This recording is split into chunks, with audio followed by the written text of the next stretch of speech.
రక్షించబడ్డామన్న విషయాన్ని నమ్ముచున్నాం తండ్రి. అదేవిధంగా దేవా, ఈరోజు వాక్యాన్ని అందిస్తున్నటువంటి అన్నను బట్టి నీకు లెక్కలేని స్తుతులు, స్తోత్రాలు దేవా. మీరు అన్నకి తోడుగా ఉంటున్న విధానాన్ని బట్టి నీకు లెక్కలేని స్తుతులు, స్తోత్రాలు దేవా. నిన్నటి వర్తమానం ఎంతో ఆశీర్వాదకరంగా ఉంది దేవా. అన్న మరి ఈ రోజు కూడా మరొక వర్తమానాన్ని ఇస్తుండగా తండ్రి నాయన, మీరు అన్నకి తోడుగా ఉండి నాయన, అన్న ద్వారా మీరు మాతో మాట్లాడి తండ్రి, వినేటటువంటి వాక్యం మా హృదయాల్లో నూరంతలుగా ఫలింపు చేయమని నజరేయుడైన యేసుక్రీస్తు అతి శ్రేష్టమైన నామంలో అడిగి వేడుకొంచుంటున్నాను తండ్రి. ఆమేన్. హల్లెలూయా. Praise the Lord. Thank you so much అక్క. స్వరూపన్న ప్లీజ్ అన్న. Thank you Johnson. కూడి వచ్చిన పరిశుద్ధులందరికీ దేవుని నామంలో వందనాలండి. ఈరోజు మనకు వాక్యాన్ని అందించడానికి దైవాన్ని చిత్తం ఏర్పరచబడినటువంటి దైవ సేవకులు డాక్టర్ విజయకాంత్ అయ్య గారు మనకు సిద్ధంగా ఉన్నారండి. అయ్యగారు నిన్నటి దినమున మనకు వాక్యాన్ని అందించారు. ఈ రోజు కూడా వాక్యాన్ని అందిస్తున్నారండి. కొత్త వారి కోసం, సభా మర్యాద కోసం చిరు పరిచయం, అయ్యగారిని పరిచయం చేయడం గౌరవంగా భావిస్తా ఉన్నారు. డాక్టర్ విజయకాంత్ అయ్య గారు భారతదేశం అంతటా మరియు ప్రపంచవ్యాప్తంగా 14 దేశాల్లో ఉన్న GIFT growth in faith and truth అనే ఒక క్రిస్టియన్ వాలంటీర్ నెట్వర్క్ యొక్క వ్యవస్థాపక డైరెక్టర్ గా సేవలు అందిస్తా ఉన్నారండి. వారు గత 23 సంవత్సరాలుగా వివిధ ప్రదేశాల్లో మరియు హోదాల్లో ప్రభు సేవలో కొనసాగుతూ ఉన్నారు. డాక్టర్ విజయకాంత్ అయ్య గారు ఒక దశాబ్దానికి పైగా ఉత్తర భారతదేశంలోని అనేక మిషన్ హాస్పిటల్స్ లో మిషనరీ డెంటల్ సర్జన్ గా సేవలు అందించారండి. ప్రభువు పిలుపు మేరకు తన వైద్య వృత్తిని విడిచిపెట్టి విశ్వాసులు వారి వారి సంబంధిత రంగాలలో ప్రభువునకు ప్రభావితవంతమైన సాక్షులుగా ఉండేలాగా ఆయుత్తపరిచే పరిచర్యలో కొనసాగుతా ఉన్నారండి.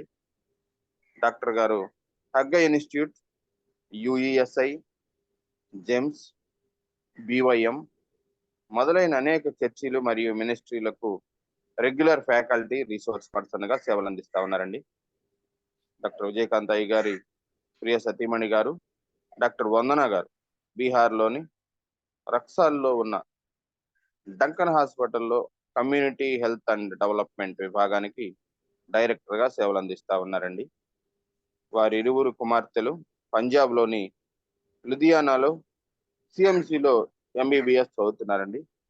డాక్టర్ గారిని, డాక్టర్ గారి కుటుంబాన్ని దేవుడు ఆశీర్వదించిన విధానాన్ని బట్టి దేవునికి వందనాలండి. వెల్కమ్ టు డాక్టర్ గారు, please. Praise Lord. Thank you brother. మీ అందరికీ యేసుక్రీస్తు నామములో, మన రక్షకుడైన యేసుక్రీస్తు నామములో శుభములు, వందనాలు. చాలా సంతోషం మళ్ళీ మీతో ఇలా కలవడం. దేవుని వాక్యంలో నాకు నేర్పించిన విషయాల్ని, నేను గ్రహించిన విషయాల్ని మీతో షేర్ చేసుకోవడానికి దేవుడు ఇచ్చిన అవకాశానికి బట్టి నేను దేవునికి వందనాలు చెల్లిస్తున్నాను. చాలా ముఖ్యమైన అంశం ఈరోజు దేవుడు నాతో మాట్లాడారు మన కోసం, నా కోసం ముందు, తర్వాత మన సంఘం కోసం, మన ఉన్న అందరు విశ్వాసుల కోసం. ఈరోజు మనం వాక్యంలో చూడాల్సిన విషయం, if I have to give a title ఇవ్వాలనుకుంటే, హూ ఈజ్ యువర్ ఫ్రెండ్ అనేసి, మీ స్నేహితులు ఎవరు, నీ సహవాసులు ఎవరు, ఎవరితో మనం ఫెలోషిప్ లో ఉన్నాం అనే విషయం మీద కొంచెం మనం చూసుకుందాము. దానికోసం మనం చూడాల్సింది ఈరోజు వాక్యంలో 2వ దినవృత్తాంతంలో 18వ అధ్యాయము, 2 Chronicles చాప్టర్ 18లో. నేను కూడా సిస్టర్ గారు హెల్ప్ చేశారు తెలుగులో చదవడానికి. ఈరోజు కూడా సాయం చేస్తే బాగుంటుంది. ముందుగా 1 నుంచి 4వ వచనం చదువుతున్నాం. 2వ దినవృత్తాంతంలో 18వ అధ్యాయం, 2 Chronicles చాప్టర్ 18 verses 1 to 4. తనకు ఐశ్వర్యమును ఘనతయు అధికముగా కలిగిన తరువాత యెహోషాపాతు ఆహాబుతో వియ్యమంది కొన్ని సంవత్సరములు గతించిన మీదట షోమ్రోనులో నుండి ఆహాబు నొద్దకు పోయెను. ఆహాబు అతని కొరకును అతని వెంట వచ్చిన జనుల కొరకును అనేకమైన గొర్రెలను పశువులను కోయించి తనతో కూడా రామోత్గిలాదు మీదకి పోవుటకు అతని ప్రేరేపించెను. ఇశ్రాయేలు రాజైన ఆహాబు యూదా రాజైన యెహోషాపాతును చూచి, నీవు నాతో కూడా రామోత్గిలాదునకు వచ్చెదవా అని అడుగగా, యెహోషాపాతు, నేను నీవాడును, నా జనులు నీ జనులు, మేము నీతో కూడా యుద్ధమునకు వచ్చేదమని చెప్పెను. మరియు యెహోషాపాతు ఇశ్రాయేలు రాజుతో, నేడు యెహోవా వద్ద సంగతి యెహోవా యొద్ద సంగతి విచారణ చేయదము రండనగా ఇక్కడ చూద్దాం మొత్తం అధ్యాయం ఈరోజు మనం చూస్తాము. మొదటి 4 వచనాల్లో 2-3 విషయాలు ఉన్నాయి. మొదటి విషయం ఏమంటే, ఈ యెహోషాపాత్ తన ఐశ్వర్యము ఘనత అధికంగా కలిగిన తర్వాత అహాబుతో వియ్యముందాడు. 17వ అధ్యాయం చూస్తే మనకు తెలుస్తుంది, ఆయన దేవుడిని నమ్ముకున్న వ్యక్తి, దేవుని వల్ల ఎన్నో పెద్ద పెద్ద కార్యాలు చేసిన వ్యక్తి. యెహోషాపాత్ గురించి మాట్లాడుతున్నప్పుడు చాలా మంచి వ్యక్తి. ఒక రకంగా చెప్పాలంటే దేవుడిని నమ్మిన, దేవుని మీద విశ్వాసం కలిగి ఉండి దేవుని ద్వారా పెద్ద పెద్ద కార్యాలు చేసిన వ్యక్తి ఆయన. కానీ అన్నీ దొరికిన తర్వాత అక్కడ వాక్యం 18వ అధ్యాయంలో ఏముంటుందంటే, తనకు ఐశ్వర్యము ఘనత అధికంగా కలిగిన తర్వాత యెహోషాపాతు అహాబుతో వియ్యముందాడు. ఇది చాలా ముఖ్యమైన విషయం. అన్నీ దొరికిన తర్వాత ఎవరితో ఆయన కలిశాడు, ఎవరితో ఆయన వియ్యముందాడు. దేవుడి కార్యాలు మొదలుపెట్టాడు బాగానే. యెహోషాపాతు జీవితంలో మనం దాంట్లో మనకు డీటెయిల్స్ నేను తెలుసుకోలేదు, మీకు బాగా తెలుసు దీని విషయంలో. చాలా మంచి రాజుగా, చాలా దేవుడి మీద భయభక్తున్న వ్యక్తిగా ఉండి మంచిగా స్టార్ట్ చేసి చాలా చాలా పెద్ద పెద్ద కార్యాలు ఆయన జీవితంలో జరిగాయి. దేవుడు కూడా ఆయన బాగా ఆశీర్వదించాడు, చాలా మంచి ఐశ్వర్యాన్ని ఇచ్చాడు, ఘనత ఇచ్చాడు, అధికంగా కలిగిన దేవుడు వాక్యం ఇక్కడ సెలవిస్తుంది. కానీ కొద్ది సంవత్సరాలు గడిచిన తర్వాత ఆయన ఏం చేశాడంటే అహాబ్ దగ్గరకు వెళ్ళాడు. అహాబ్ నొద్దకు పోయాను. షమ్రోన్లో ఉండే అహాబ్ ఎవరంటే, అహాబ్ గురించి మనం తెలుసుకోవాలంటే మనం మొదటి రాజులు 16వ అధ్యాయం 29 నుంచి 33 చదువుకుందాము. First Kings chapter 16 verses 29 to 33. యూదారాజైన ఆసాయేలు బడిలో 38వ సంవత్సరంన ఒమ్రీ కుమారుడైన ఆహాబు ఇశ్రాయేలు వారికి రాజై షమ్రోనులో ఇశ్రాయేలు వారిని 22 సంవత్సరములు ఏలెను. ఒమ్రీ కుమారుడైన ఆహాబు తన పూర్వీకులందరినీ మించునంతగా యెహోవా దృష్టికి చెడుతనము చేసెను.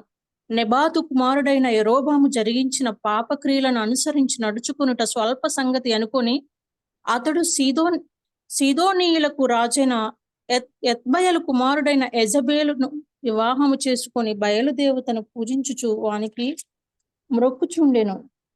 షోమ్రోనులో తాను బయలునకు కట్టించిన మందిరమందు బయలునకు ఒక బలిపీఠమును కట్టించును. మరియు ఆహాబు దేవతాస్తంభం ఒకటి నిలిపెను. ఈ ప్రకారం ఆహాబు తన పూర్వీకులైన ఇశ్రాయేలు రాజులందరికంటే ఎక్కువగా పాపము చేసి ఇశ్రాయేలీల దేవుడైన యెహోవాకు కోపం పుట్టించెను. ఈ అహాబ్ గురించి ఇక్కడ బాగా వర్ణించారు. ఎలాంటి వ్యక్తినా యెహోవా దృష్టికి చెడుతనం చేసిన వ్యక్తి, చాలా చాలా చెడ్డ పనులు చేశాడు. దేవుడి నుంచి దూరంగా వెళ్ళిపోయాడు.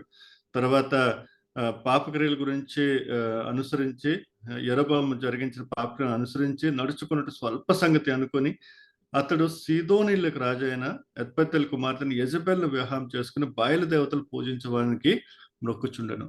సో అలాంటి వ్యక్తి అహాబ్. అంటే ఒక సమయంలో అయితే అహాబు వ్యధపడతాడు, దేవుడి దగ్గర తిరిగి వస్తానని కోరుకుంటాడు కూడా. రిపెంట్స్ ఆల్సో, పాప క్షమాపణ కూడా కోరుకుంటాడు. కానీ అది ఆయన వ్యక్తిగత జీవితంలో కనబడదు. ఒకసారి మనం చూద్దాం 21వ అధ్యాయంలో, మొదటి రాజుల్లో 21వ అధ్యాయంలో 27 నుంచి 29 మధ్యలో అహాబ్ జీవితంలో కొన్ని విషయాలు ఉన్నాయి, చూద్దాము. First Kings 21, 27 to 29. ఆహాబు ఆ మాటలు విని తన వస్త్రములను చింపుకొని గోనెపట్ట కట్టుకొని ఉపవాసం ఉండి గోనెపట్ట మీద పరుండి వ్యాకుల పడుచుండగా యెహోవాకు తిప్షీయుడైన ఏలియాకు ప్రత్యక్షమై ఇలాగూ సెలవిచ్చెను. ఆహాబు నాకు భయపడి వినయముగా ప్రవర్తించుట చూచితివా? నాకు భయపడి అతడు వినయముగా ప్రవర్తించుట చేత ఆ అపాయము అతని కాలమునందు సంభవింపకుండా ఆపి అతని కుమారుని కాలమునందు అతని కుటుంబీకుల మీదకు నేను దాన్ని రప్పించెదను. ఒక సమయం అయితే ఆయన రిపెంట్ చేశాడు, గోని సంచి చేసుకున్నాడు, ఏడ్చాడు. కానీ వ్యక్తిగతంగా మార్పు రాలేదు. ఒక ఒక ఇన్సిడెంట్ లో ఒక భాగంగా ఆయన ఏడ్చాడు, ఆయన బాధపడ్డాడు, ఏదో చేశాడు. కానీ నిజంగా ఆయన జీవితం గురించి మనం వర్ణిస్తే చెత్త వచ్చి, అంటే చెడు పనులు చేసిన వ్యక్తి అనేసి దేవుని వాక్యం సెలవిస్తుంది. సో అలాంటి వ్యక్తితో ఇక్కడ మనం చూస్తున్నాం, యెహోషాపాతు వెళ్ళి కలుస్తాడు. యెహోషాపాతు వెళ్ళి కలిసిన తర్వాత వాళ్ళతో మాట్లాడుతున్నప్పుడు ఆయన ఏమంటాడంటే, మనం వెళ్ళి తనతో కూడా రామోత్ గిలాదు మీదకి పోటుకు అతను ప్రేరేపించాడు. యెహోషాపాతుకి ఆ యుద్ధంతో పనిలేదు, యెహోషాపాతుకి అక్కడికి వెళ్ళడంతో పనిలేదు. ఇది ఎవరి ప్లాన్? ఇది అహాబ్ ప్లాన్. సో చాలా సార్లు మనకు దేవుడు అన్ని ఇస్తాడు. మనం దేవుడితో ఎదుగుతాం, దేవుడి కార్యాల్లో ఎదుగుతాం, దేవుడి వల్ల మనకి మంచి ఘనత, మంచి ఐశ్వర్యము, దేవుని కృప అన్ని మన జీవితంలో ఉంటాయి. బాగా పెరిగిన తర్వాత ఎవరితో మనం కలుస్తున్నాం? చాలా ముఖ్యమైన విషయం ఏమంటే, ఏమీ లేనప్పుడు మనం జాగ్రత్తగా ఉంటాం. చాలా ముఖ్యమైన విషయం. సంఘంలో కానీ, మినిస్ట్రీలో కానీ, సేవలో కానీ మనం ఉన్నప్పుడు చాలా సార్లు ఏమవుతుందంటే మొదటి మనం మొదలుపెట్టినప్పుడు సేవలో వచ్చినప్పుడు చాలా జాగ్రత్తగా ఉంటాం. ఎవరితో కలుస్తున్నాం, ఎవరితో మాట్లాడుతున్నాం, ఎవరి దగ్గర ఉంటున్నాము అనే విషయాలు మనం చాలా జాగ్రత్త పడుతుంది జనరల్‌గా. కానీ బాగా పెరిగిన తర్వాత, ఒక సంఘం పెరిగిన తర్వాత, లేదా మన దగ్గర దేవుడు కృప వల్ల చాలా కార్యాలు బాగా జరుగుతున్నప్పుడు ఎవరితో కలుస్తామనే విషయంలో మనం అంత జాగ్రత్త పడం. ఎందుకంటే మనకు అన్నీ ఉన్నాయి కదా! చాలా సార్లు ఏమనిపిస్తదంటే, దేవుడు నాకు ఆశీర్వాదాలు ఇచ్చాడు, దేవుడి కృప నాతో ఉన్నది, దేవుడు నాకు ఘనతనిచ్చాడు, దేవుడు నాకు ఐశ్వర్యాన్ని ఇచ్చాడు. అప్పుడు మన నిర్ణయాలు మనమే తీసేసుకుంటాం. ఇది చాలా ముఖ్యమైన విషయం. నేను సేవలో ఉండి 24 సంవత్సరాలు అయిపోయింది దేవుని కృప వల్ల. చాలా ముఖ్యమైన విషయం నేనేం నేర్చుకున్నా అంటే, దేవుడితో ప్రార్థన అదే ఉంటది. దేవుడా, ఎప్పుడు కూడా నేను ఎంత పెద్దవాడిని కాకూడదు. ప్రతిసారి మీ దగ్గర రావాలి. ప్రతిసారి మొదటి రోజులాగా నాతో ఉండాలి. ప్రతిసారి మీతో జీరో నుంచి మొదలుపెట్టాలి అనే ప్రార్థన ఉంటది. కానీ కొన్నిసార్లు ఏమవుతుందంటే, మనం సేవలో పెరిగిపోయినప్పుడు చాలా మంది కలుస్తారు మనల్ని. చాలా మంది మనతో వస్తారు. మనకు అనిపిస్తది మన సరైన నిర్ణయం అనేసి. కానీ మనం గమనించాలి. Who are we meeting? ఎవరిని మనం కలుస్తున్నాం? ఎవరితో మనం సేవ చేస్తున్నాం? ఎవరితో మనం వియ్యాలు పొందుతున్నాం? ఎవరితో మన సంబంధాలు ఉంచుతున్నాం? ఇక్కడ ఏం జరిగింది చూడండి. నువ్వు వచ్చి అహాబ్ యుద్ధానికి ఎవరి దగ్గరికి వీడికి పని లేదు. యెహోషాపాత్‌కి దానికి సంబంధం లేదు. కానీ ఇది అహాబ్ ప్లాన్. అక్కడికి వెళ్దాం అంటాడు. అనేకమైన గొర్రెలు తీసుకెళ్ళిన తర్వాత ఆ మాట అంటాడు. 3వ వచనంలో, ఇశ్రాయేలు రాజు అహాబు యూదా రాజైన యెహోషాపాతును చూచి, నువ్వు నాతో కూడా రామోత్ గిలాదుకు వచ్చెదవు అని అడగగా, యెహోషాపాతు, నేను నీ వాడను, నా జనులు నీ జనులు, మేము నీతో కూడా యుద్ధమునకు వచ్చానని చెప్పాను. వెంటనే అనేసాడు. నువ్వు నేను ఒకటే కదా! ఎలాగుంటే ఏమైంది? నీతో వచ్చేస్తాను కమిట్ అయిపోయాడు. కానీ దేవుడి భయం ఉంది కాబట్టి, ఏదో దేవుడి మీద కొంచెం అభిమానం ఉంది కాబట్టి, దేవుడి మీద ఇంకా ప్రేమ ఉంది కాబట్టి, 4వ వచనంలో ఏమంటాడంటే, మరియు యెహోషాపాతు ఇశ్రాయేలు రాజుతో, నేను యెహోవా యొద్ద సంగతి విచారణ చేద్దుము రండి అన్నాడు. Can we go consult? దేవుడి దగ్గరికి వెళ్దాం, యెహోవాకి వెళ్దాం, కన్సల్ట్ చేద్దాం అంటాడు. అప్పుడు ఆయన ఏం చేస్తాడు? 5వ వచనం నుంచి మనం చూద్దాము. 5 నుంచి 7 వరకి.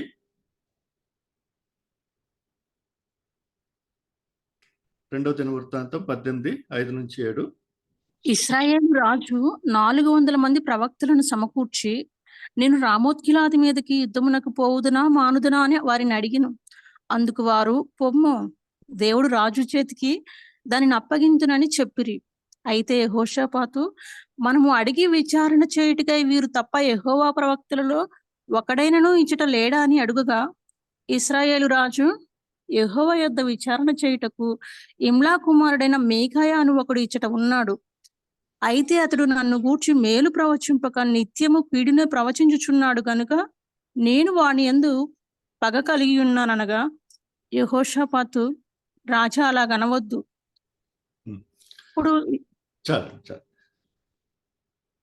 యెహోషాపాతు అన్నాడు, మీ దగ్గర మనము దేవుడిని యెహోవాని అడుగుదాము, ఆయన ఏం చెప్తున్నాడో విందాము, దాని ప్రకారం మనం యుద్ధంకి వెళ్దామని ఆలోచన చేస్తే, ఇశ్రాయేల్ రాజు ఏం చేశాడు? 400 మంది ప్రవక్తలను సమకూర్చుకున్నాడు.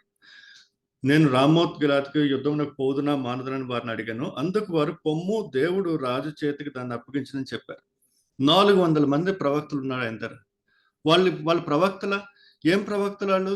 రాజు కావాల్సింది రాజు ఏం వినాలనుకుంటున్నాడో అది చెప్పే ప్రవక్తలు. అహాబ్ దగ్గర ఎలాంటి ప్రవక్తలు? వీళ్ళందరూ ప్రవక్తలా వచ్చారు. వీళ్ళందరూ దేవుడు మాట్లాడినట్టు మాట్లాడారు. ఏం చెప్పారు? నువ్వు యుద్ధంకి వెళ్ళు, నీకేం జరగదు, నీకు అది నీకు దేవుడు నీకు ఇచ్చేశాడు, విజయం మీకు దొరికేసిందని వాళ్ళకి ప్రవక్తలు చెప్తున్నారు. వాళ్ళు ఎలాంటి ప్రవక్తలు? దేవుడితో సంబంధం లేని ప్రవక్తలు, దేవుడి మాటతో పని లేని ప్రవక్తలు, రాజు ఏమి కోరుకుంటున్నాడో అవి చెప్పే ప్రవక్తలు. కొన్నిసార్లు మనం సంఘంలో కానీ, మన మిషన్స్లో కానీ, మన సేవలో ఉన్నప్పుడు ఇలాంటి ప్రవక్తలు మనం సమకూర్చుకుంటాం. ఎస్ మెన్ అంటాం. చాలాసార్లు నన్ను క్షమించండి, కొన్ని బోర్డ్స్ అయితే నాకు అలాగే అనిపిస్తాయి. నేను అందుకే యాజ్ ఎ పాలసీ బోర్డులో లేను, నేను అడ్వైజర్గా ఉంటాను, కానీ ఏ బోర్డులో కమిటీలో నేను కూర్చోను. ఎలాంటి వాళ్ళని సమకూర్చుకుంటాం? నేను చెప్పిన మాటని ఓకే అనే విషయం మనుషులు కావాలి. ఎస్ మెన్ అంటాం ఇంగ్లీష్లో. నేనేం చెప్పిన, నాకు సంఘాన్ని ఇచ్చాడు, దేవుడు నాకు మినిస్ట్రీ ఇచ్చాడు, దేవుడు నాకు సేవ ఇచ్చాడు, నేను ప్లాన్లు చేసేస్తున్నాను, నా బోర్డు నాకు అప్రూవ్ చేసేయాలి. మన ఫ్రెండ్స్ ఎలాంటి వాళ్ళు, మనతో కలిసి నిర్ణయాలు తీసుకునే వాళ్ళు ఎలాంటి వాళ్ళు, మన మాట లో ప్రతి దాంట్లో హామీ ఇచ్చేవాళ్ళ, లేదా దేవుడి దగ్గరికి వెళ్ళి దేవుడు చిత్త ప్రకారం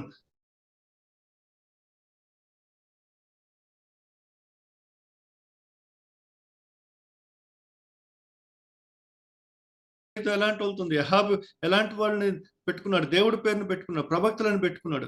400 మంది ప్రవక్తలంట.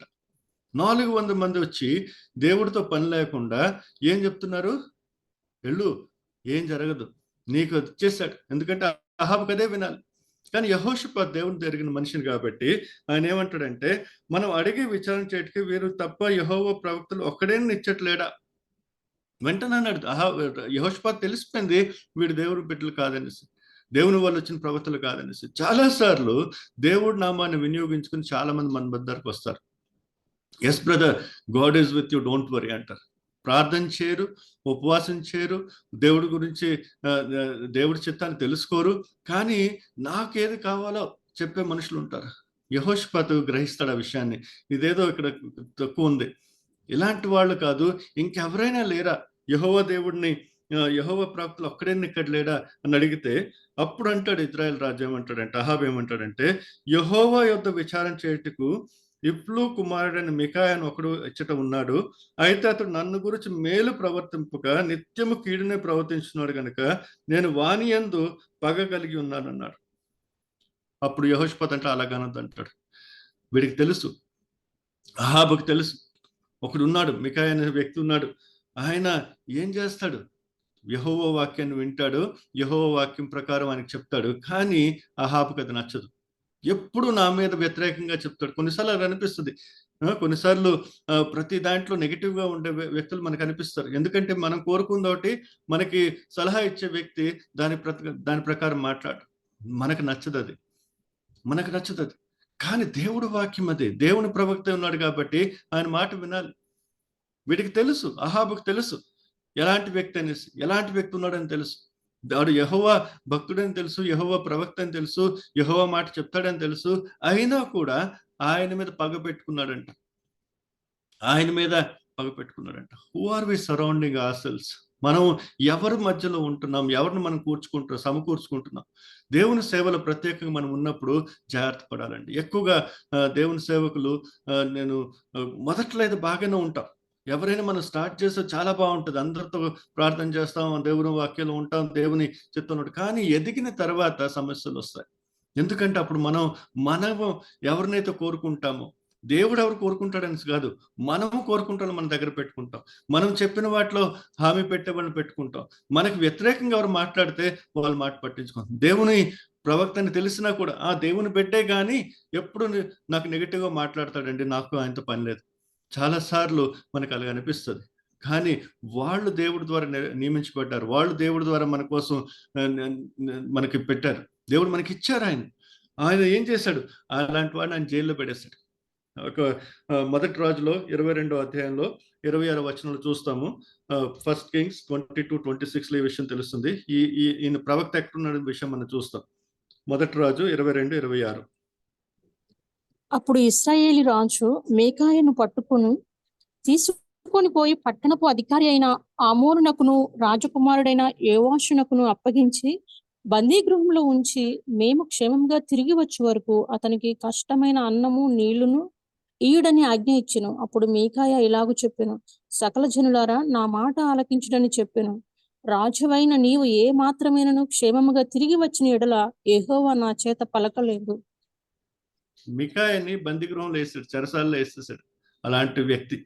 కానీ యెహోషాపాతు ఏమంటాడు? మళ్ళీ 2వ దినవృత్తాంతంలో రాజు అలాగ అనొద్దు అంటాడు. 8వ వచనం చూసినప్పుడు, ఇజ్రాయెల్ రాజు తన పరివారంలోకి పిలిచి ఇప్లు కుమారుడు మికాయాను శీఘ్రంగా రప్పించమని ఆయన రప్పించమని చెప్పాడు. ఆయన వచ్చిన తర్వాత ఏం చేస్తాడు? 9 నుంచి 11వ వచనం చూద్దాము. 2వ దినవృత్తాంతం 18:9-11. ఇశ్రాయేలు రాజును యూదా రాజుకు యెహోషాపాతును షోమ్రోను ఊరు గవిని ముందరి బయలునందు తమ తమ వస్త్రములను ధరించుకుని తమ తమ సింహాసనముల మీద కూర్చుని ఉండగా ప్రవక్తలందరూ వారి ముందర ప్రవచించుచుండిరి. అప్పుడు కినయాన కుమారుడైన సిద్కియా ఇనుప కొమ్ములు చేయించుకుని వచ్చి, సిరియనులు నిర్మూలమగు వరకు వీటితో వారిని నీవు పొడుచుదవని యెహోవా సెలవిచ్చుచున్నాడని ప్రకటించెను. ప్రవక్తలందరూ ఆ ప్రకారముగానే ప్రవచించుచు యెహోవా రామోత్గిలాదును రాజు చేతికి అప్పగించును, దాని మీదకి పోయి జయముందుము అనిరి. మీకాయను పిలుచుటకు ఇక్కడ ఏమంటున్నారు? ఇక్కడ పరిస్థితి కొంచెం అర్థం చేసుకోవాలి. 400 మంది అక్కడ ఉన్నారు. 2 రాజులు కూర్చున్నారు, యుద్ధానికి సిద్ధం అవుతున్నారు.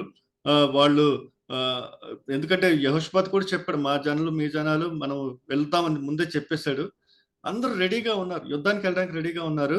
ఈ 400 మంది ఏం చెప్తున్నారంటే, మీరు వెళ్ళండి మీకు జయం దొరికిపోద్ది, మీరు వెళ్ళండి మీకు జయం దొరికిపోద్ది అంటాడు. ఆ సమయంలో మీకాయని వాళ్ళ మధ్యలో తీసుకొస్తారు.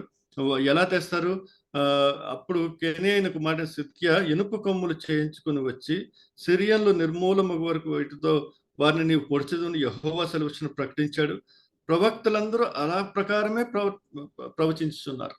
ఎలాగా అంటే ఎలా చెప్తున్నారంటే, మీకు విజయం అయిపోయింది, మీరు గెలిచేశారు, మీకు అయిపోయింది అని చెప్పేస్తున్నారు. ఆ మధ్యలో ఈయన వస్తాడు. ఆ మధ్యలో ఈయన వచ్చి తర్వాత మీకాయతో మాటలు జరుగుతాయి. మనం 12-15 వరకు చూద్దాము. 12-15 మీకాయను పిలుచుటకు పోయిన దూత అతని కనుగొని, ప్రవక్తలు రాజు విషయమై ఏకముఖముగా మేలునే పలుకుచున్నారు.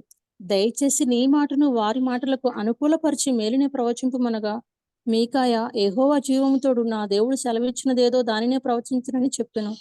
అతడు రాజు నొద్దకు రాగా రాజు అతను చూచి, మీకాయ, యుద్ధమునకు రామోత్గిలాదునకు మేము పోవుదమా మానుదమా అని అడుగుగా అతడు, పోయి జయించుడి, వారు మీ చేతికి అప్పగింపబడుదురనెను. అప్పుడు రాజు, యెహోవా నామమును బట్టి అబద్ధము కాక సత్యమే పలుకుమని నేను ఎన్ని మారులు నీ చేత ఒట్టు పెట్టించుకుందునని అతనితో చెప్పగా, అతడు కాపరిలోని గొర్రెల వలెనే ఇశ్రాయేలు వారందరూ పర్వతముల మీద చెదిరిపోవుట చూచితిని, వీరికి యజమానుడు లేడనియు వీరిలో ప్రతివాడు తన తన ఇంటికి సమాధానంగా పోవలననియు యెహోవా సెలవిచ్చుచున్నాడని. మీకాయ పిలిచిన పోయిన దూత ఏం చెప్తున్నాడు మీకాయకి? ప్రవక్తలు రాజు విషయమై ఏకముఖంగా మేలే పలుకుతున్నారు, దయచేసి నీ మాటలు వారి మాటలు అనుకూలపరిచి మేలునే ప్రవచించమన్నాడు. కొన్నిసార్లు మనం ఇలాంటి వాళ్ళని పంపిస్తాం. ఏం చెప్తాము? అందరూ ఎలా మాట్లాడతాం, మీరు అలాగే మాట్లాడాలండి, వాళ్ళకి వ్యతిరేకంగా మాట్లాడకండి. ఎందుకంటే రాజు ఏది కోరుకుంటాడో అందరు చెప్తున్నారు, మీరు దానికి వ్యతిరేకంగా మాట్లాడక మీరు కూడా అదే మాట్లాడండి. కానీ దేవుని ద్వారా నియమించబడిన వారు, దేవుని ద్వారా నియమించిన ప్రవక్తలు మనుషులను చూడరు, వాళ్ళు దేవుడిని చూస్తారు. దేవుడు ఏం చెప్తాడో అదే చెప్తారు. ప్రొఫెసీ అంటే ఏంటి? ప్రొఫెటాయ, ఆ శబ్దం దాని అర్థం ఏంటి? Listening from God and saying it to God, saying it to people. దేవుడి ద్వారా మనం వినేది మనుషులకు చెప్పడం, అది ప్రొఫెసీ అంటే. మనుషులు ఏదో కోరుకుంటారని కాదు, దేవుడు ఏం చెప్పాడు అది వాళ్ళకి నచ్చినా నచ్చకపోయినా దేవుడు చెప్పాడు కాబట్టి అది చేయాలి. దేవుడికి మన సమాధానం ఇవ్వాలి. దేవుడు పనులు మనం చేసినప్పుడు మనుషులు ఏం చెప్తారో దానికి పని లేదు. కానీ ఇక్కడ ఏం జరుగుతుంది? ఇక్కడ చాలా వింతగా ఉంటది చదివినప్పుడు, కానీ మనం అర్థం చేసుకోవాలి. మీకాయ చెప్పిన మాటలు ఆయన ఏం చేస్తాడు? 13వ వచనంలో, మీకాయ యెహోవా జీవముతోడు నా దేవుడు సెలవిచ్చినదేదో దాన్నే ప్రచురించని చెప్పాను. అతడు రాజు నొద్దకు రాగా రాజు అతన్ని చూసి, మీకాయ, యుద్ధమునకు రామోత్గిలాదుకు మేము పోవుదుమా మానుదుమా అని అడగగా అతడు, పోయి జయించుడి, వారు మీ చేతికి అప్పగించబడినను. ఇదొక వెక్కిరించినట్లు మాట్లాడారు. It's sarcasm. రాసినప్పుడు చదివినప్పుడు మనకు అర్థం కాదు, కానీ ఒక మికాయ ఒక వెక్కిరించిన టైప్లో, ఒక సర్కాజం టైప్లో చెప్పాడు, వెళ్ళండి మీరు గెలిచేస్తారులేని అన్నాడు. కానీ రాజుకు తెలుసు మికాయ అలా మాట్లాడని. దానికి రాజు ఏమంటాడంటే, అప్పుడు రాజు యెహోవా నామమును బట్టి అబద్ధము కాక సత్యమే పలుకుమని నేను ఎన్ని మార్లు నీ చేత ఒట్టు పెట్టించుకున్న అతనితో అనగా, అతడు కాపరి లేని గొర్రెల వల్లనే ఇజ్రాయేల్ వారందరూ పర్వతం మీద చెదిరిపోవట చూచుకుని వీరికి యజమానుడు లేడనియు వీరిలో ప్రతివాడు తన ఇంటికి సమాధానంగా పోవాలని యెహోవా సెలవిస్తున్నాడు. నిజం చెప్పాడు. ఈయనకి అర్థమైపోయింది, అహాబుకి అర్థమైపోయింది. అహాబుకు తెలుసు, అంటే ఒక రకంగా చూడాలంటే అహాబుకు తెలుసు ఈ 400 మంది చెప్తుంది ఏవో కథలనేసి, అది యెహోవా చిత్తం కాదు. వాడికి కూడా తెలుసు, నేను అన్నాను కాబట్టి నాకు చెప్తున్నాను తెలుసు. కానీ వాడు అదే వినాలనుకుంటాడు, అదే కోరుకుంటున్నాడు. మనం చాలా సార్లు మనసులో తెలుసు, ఎందుకంటే అహాబుకి ఒక సంబంధం ఉంది. యెహోవా అంటే తెలుసు, దేవుడు కార్యాలు తెలుసు, దేవుడు చిత్తం తెలుసు, దేవుడు ఎలా పనిచేస్తాడో తెలుసు. అయినా కూడా మనసు మారలేదు. ఒకసారి ఏడ్చుకున్నాడు కానీ షాలో రిపెంటెన్స్, అది సిన్సియర్ అవ్వచ్చు కానీ షాలో అవుద్ది, అది నిలకడలేదు. దేవుడు ఎవరో తెలుసు కానీ మిగతావి కూడా తెలుసు.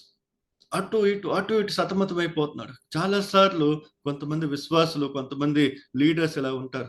దేవుడి కార్యాలు ఎలా జరగాలో తెలుసు, దేవుడు ఎలా కార్యాలు చేస్తాడో తెలుసు, దేవుడు అబద్ధం ఇష్టపడడం తెలుసు, దేవుడు నిజాయితీగా ఉండమని చెప్తాడని తెలుసు,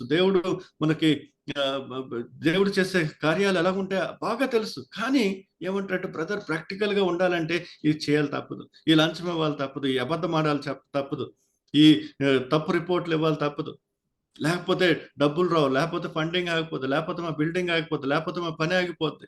తెలుసు, ఒకవైపు తెలుసు, బాగా తెలుసు ఇది చేస్తుంది తప్పని.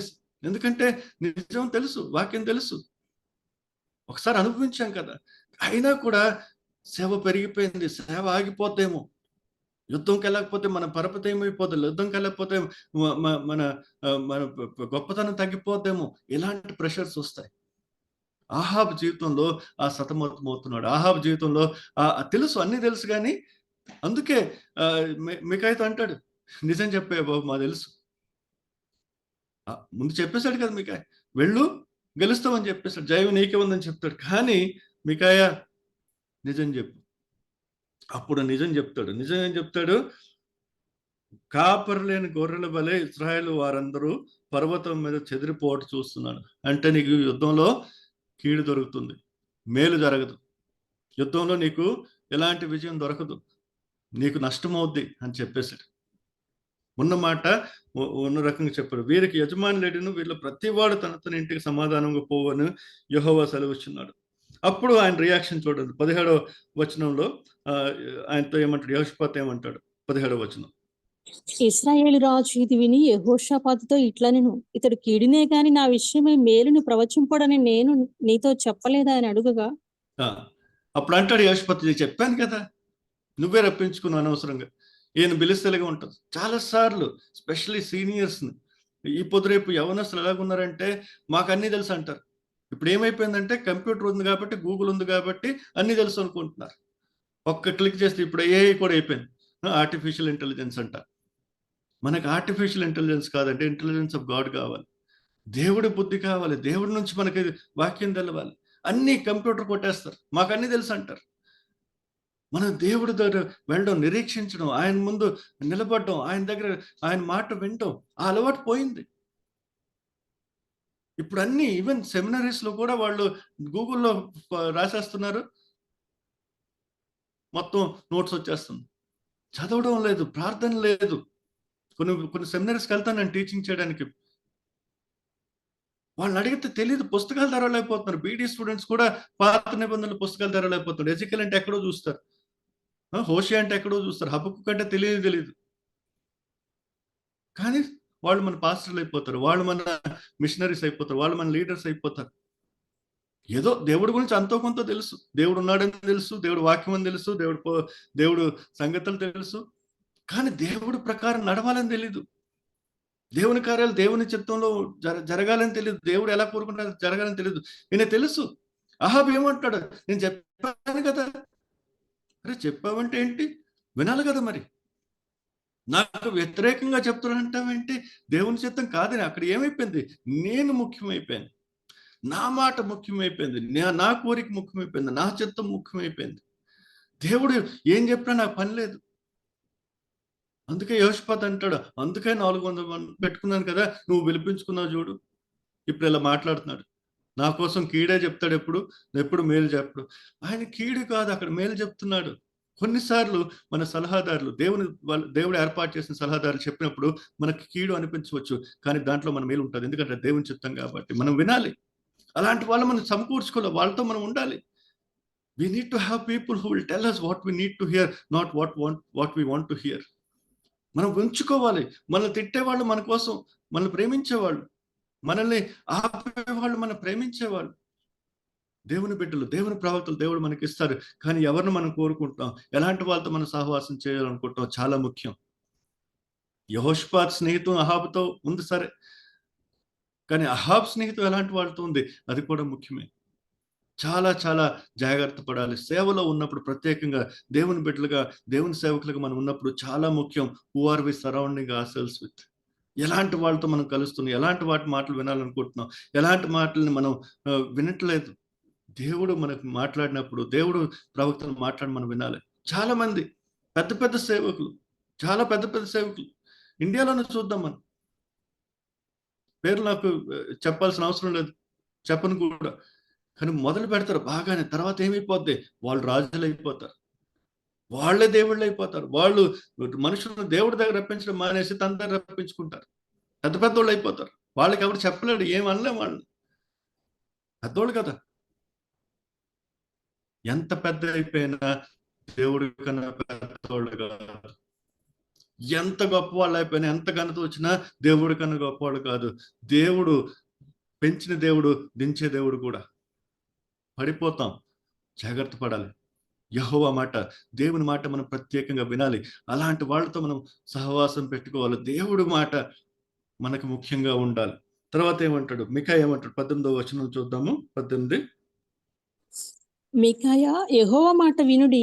యెహోవా తన సింహాసనం మీద ఆసీనుడై ఉండుటయు, పరమండల సైన్యమంతయు ఆయన కుడి ప్రక్కను ఎడమ ప్రక్కను నిలవబడుటయు నేను చూచితిని. ఇశ్రాయేలు రాజైన ఆహాబు రామోత్ గిలాదు మీదకు పోయి పడిపోవునట్లు ఎవడు అతని ప్రేరేపించునని యెహోవా అడుగగా, ఒకడు ఈ విధముగాను ఇంకొకడు ఆ విధముగాను ప్రత్యుత్తరం ఇచ్చిరి. అప్పుడు ఒక ఆత్మ వచ్చి యెహోవా ఎదుట నిలువబడి, నేను అతని ప్రేరేపించదనని చెప్పగా, యెహోవా దేని చేతనని అతనిని అడిగెను. అందుకు ఆ ఆత్మ, నేను బయలుదేరి అతని ప్రవక్తలందరి నోటను అబద్ధములాడు ఆత్మగా ఉండునని చెప్పగా, యెహోవా నీవు అతనిని ప్రేరేపించి జయింతువు, పోయి ఆ ప్రకారముగా చేయమని సెలవిచ్చెను. యెహోవా నీ ప్రవక్తలకు వీరి నోట అబద్ధములాడు ఆత్మను ఉంచి ఉన్నాడు. యెహోవా నీ మీద కీడు పలికించి ఉన్నాడని చెప్పెను. అబద్ధమైన ఆత్మ, ఇక్కడ ముఖ్యమైన విషయం అది. చాలా మంది దేవుడి నామంతో వస్తారు, దేవుడు వాక్యం అంటారు, దేవుడు చిత్తం అంటారు, దేవుడు దేవుడు దేవుడు అంటారు. కానీ జాగ్రత్తగా ఉండాలి మనం. దేవుడి చిత్తాన్ని తెలుసుకోవాలి, దేవుడి దగ్గరికి వెళ్ళాలి, దేవుడి ముందుకు వెళ్ళి ఏడ్చుకుంటూ అడగాలి, దేవుడా చెప్పండి ఈ విషయంలో ఏం చేయాలని, మీరు కోరుకుంటుంది ఏంటి, మీ చిత్తం ఏంటి. అది దేవుడు ప్రవక్తలతో కలిసి కూడా మనం ప్రార్థన చేస్తాం. దేవుడు పిల్లలు మనకు దేవుడు ఇస్తాడు, వాళ్ళతో కలిసి ప్రార్థన చేసుకుంటూ, వాళ్ళతో కలిసి కొన్నిసార్లు ఆగమంటాడు దేవుడు, ఆగాలి. కొన్నిసార్లు చేయొద్దు అంటాడు, ఆ రూట్ వెళ్ళొద్దని చెప్తాడు, మనం వెళ్ళకూడదు. లేదు నేను ప్లాన్ చేశాను, నా 5 year ప్లాన్ ఇది, నా 10 years ప్లాన్. కొన్నిసార్లు మనం అలాగ అయిపోతాం సేవలో. కొత్తలో ఉండదు, మళ్ళీ నేను రిపీట్ చేస్తున్నాను, కొత్తలో ఉండదు. సేవ మొదలు పెట్టినప్పుడు ఇలాంటివే ఉండవు. కానీ సేవ పెరిగిన తర్వాత, మనుషులు పెరిగిన తర్వాత, మన మన మన మన పరపతి సమాజంలో ఘనత అయిపోతే, చాలా మంది మన క్రైస్తవుల్లో ప్రాబ్లం ఏమంటే మనం మనుషుల్ని ఎక్కించేస్తాం. ఇన్ని దేశాలు ఉన్నాడు, ఎంతమంది వస్తున్నారు, ఎన్ని వేల మంది వస్తున్నారు, దాని ప్రకారం మనం చూస్తాం ఆయన సేవ ఎలాగుందనేసి. అది చూసామంటే ఆయన మీద మనం మాట్లాడలేం. పెద్ద పెద్దోళ్ళు పడిపోయారండి. మంచి సలహాదారు లేకపోవడం వల్ల పెద్ద పెద్దోళ్ళు పడిపోయారు. మనం మన కాలంలోనే, మన జనరేషన్లో మనం చూస్తున్నాం. దేవుని వాక్యం బాగా తెలుసు, దేవుని వాక్యం అంతా చెప్పేస్తారు, కానీ మంచి సలహాదారు లేకపోవడం వల్ల, మంచి స్నేహితులు లేకపోవడం వల్ల, మంచి ప్రవక్తలు వాళ్ళ దగ్గర లేకపోవడం వల్ల, లేదా ఉన్నప్పుడు కూడా వాళ్ళని తరిమేసిన ద్వారా చాలా మంది కోల్పోతున్నారు. మనం కూడా కోల్పోవచ్చు. మనం జాగ్రత్తగా ఉండాలి. కొరింథీయులకు రాసిన పత్రిక 1 Corinthians 15:33లో ఒక వాక్యం ఉంది కదా. 1 Corinthians 15:33, 15వ అధ్యాయం 33వ వచనం. సమాధానకర్తయగు దేవుడు మీకందరికీ తోడయుండును గాక. 33, 33. మోసపోకుడి దుష్ట సాంగత్యము మంచి నడవడిని చెరుపును. మోసపోకుడి దుష్ట సాంగత్యము మంచి నడవడిని చెరుపును. Bad company ruins good character, good morals, good character అంటారు. చాలా చాలా ముఖ్యం. We cannot be deceived. మనం ఎవరితో కలుస్తున్నాం, ఎవరితో మాట్లాడుతున్నాం, ఎవరి సలహా తీసుకుంటాం చాలా ముఖ్యం. వాళ్ళు దేవుని బిడ్డలా కదా. కొన్నిసార్లు మనం నచ్చకపోవచ్చు వాళ్ళు ఇచ్చిన సలహా, నో ప్రాబ్లం. కానీ దేవుని బిడ్డలైతే మన మాట వినాలి, ఆయన మాట వినాలి. సామెతలు గ్రంథం 1వ అధ్యాయం 5వ వచనం, Proverbs 1:5.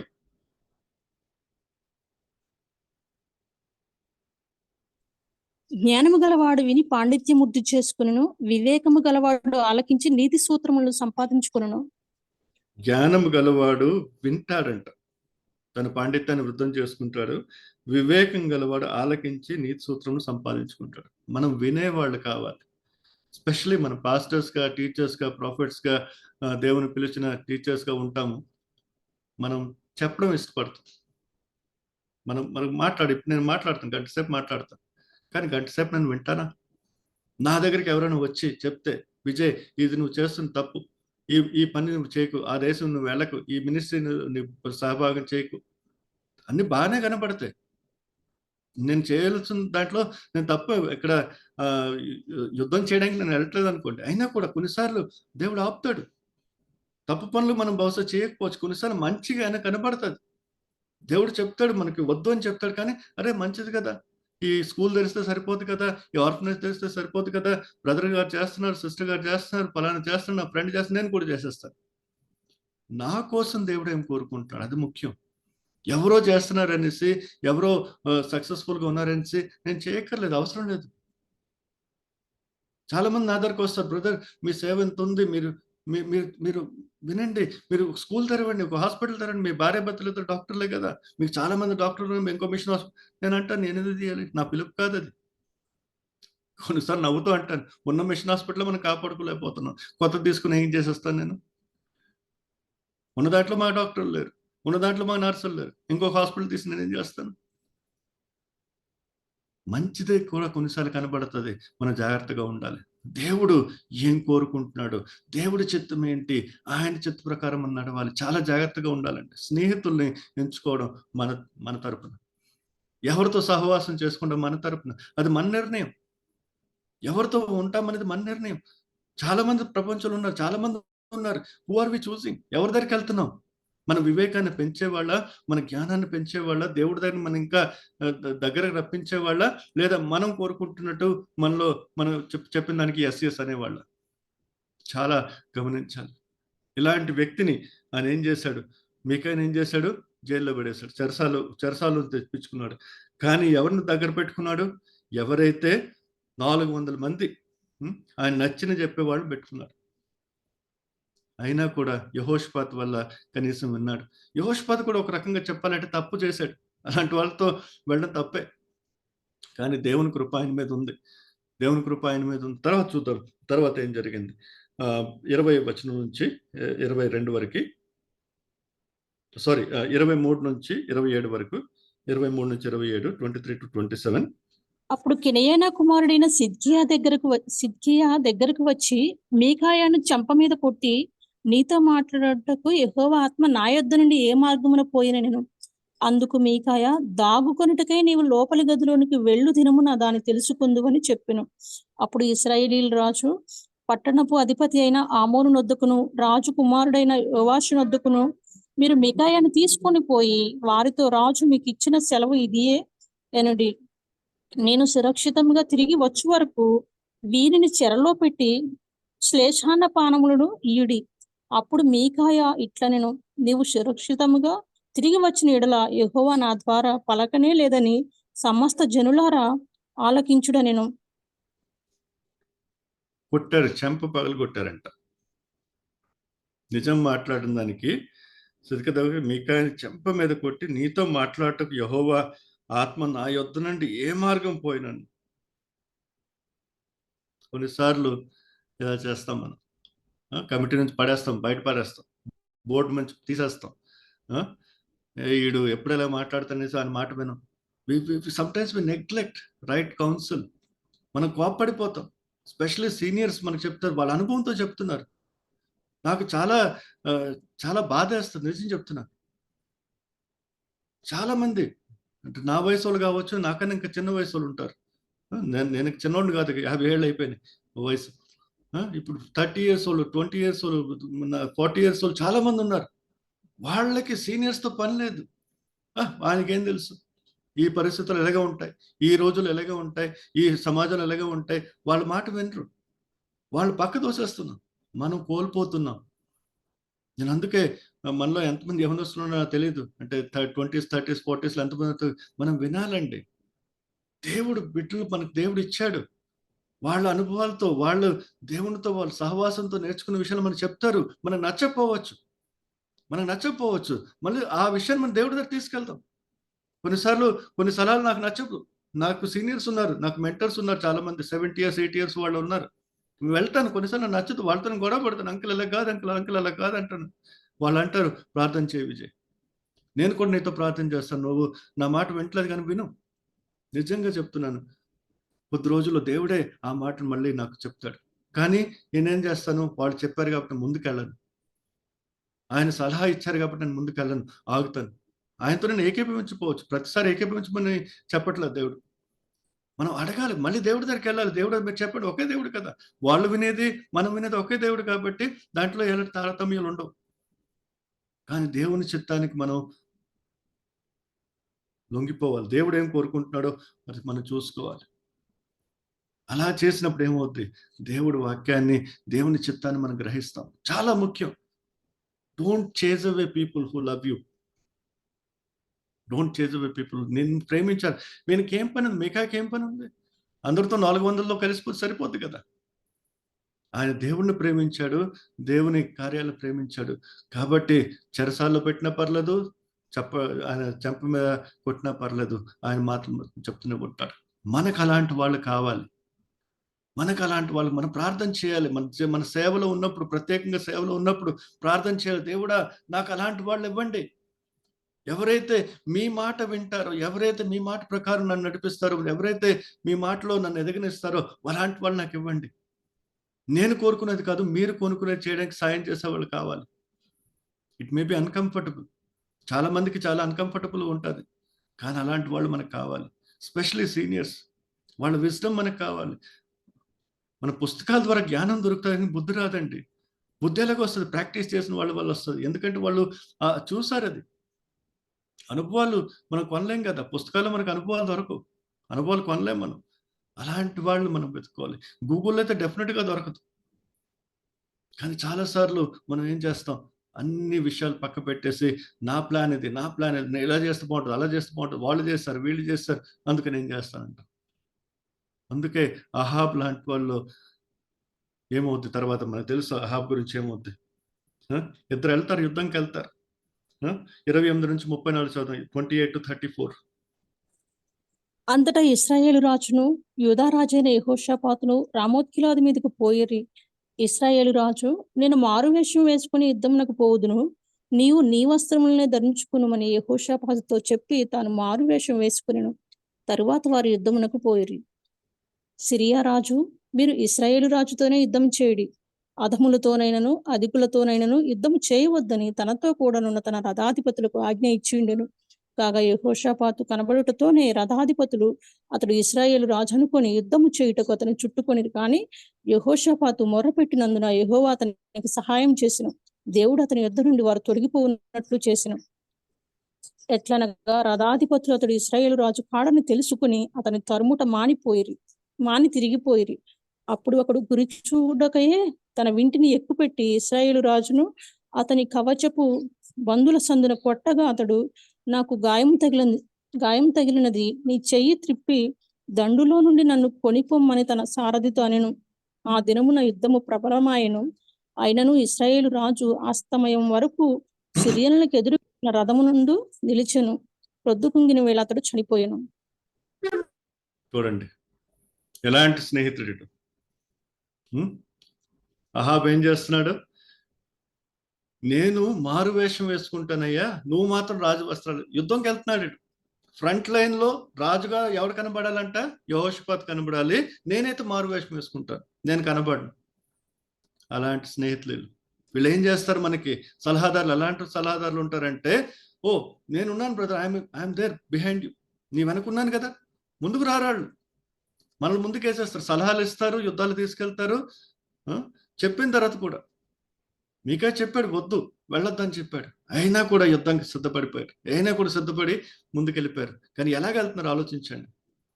ఇలాంటి స్నేహితులు మనకు అనవసరం, ఇలాంటి సలహాదారులు మనకు అనవసరం, ఇలాంటి వారితో సహవాసం మనకు అనవసరం. తప్పు చేస్తున్నాడు, వింటున్నాడు తప్పు అనేసి, అయినా కూడా యుద్ధంకి తీసుకెళ్తున్నాడు. తీసుకెళ్తే ఏం చేస్తున్నాడు? యూదారాజు అని యెహోషాపాతు ఇద్దరు కలిసి, ఇజ్రాయెల్ రాజు, యూదారాజు ఇద్దరు కలిసి రామోత్ గిలాదు మీద పోయారు. నేను మారు వేషం వేసుకుని యుద్ధం పోదును, నీవు నీ వస్త్రములనే ధరించుకుని యెహోషాపాతుతో చెప్పి తను మారు వేషం వేసుకును. తర్వాత వారు యుద్ధం పోయారు. ఆలోచించండి. ఇక్కడ నాకు యెహోషాపాతు కూడా కొంచెం ప్రాబ్లం ఉంది. ఎందుకు వెళ్ళాడు ఆయన? విన్నాడు కదా, మీకే వద్దని చెప్పాడు కదా, అయినా కూడా వెయ్యి ఉందాం కదా, మాట ఇచ్చాం కదా, సర్లే. Who are you fellowshipping with? Who are you partnering with? మా మినిస్ట్రీలో చాలా మంది మినిస్ట్రీ పార్ట్నర్స్ ఉంటారు.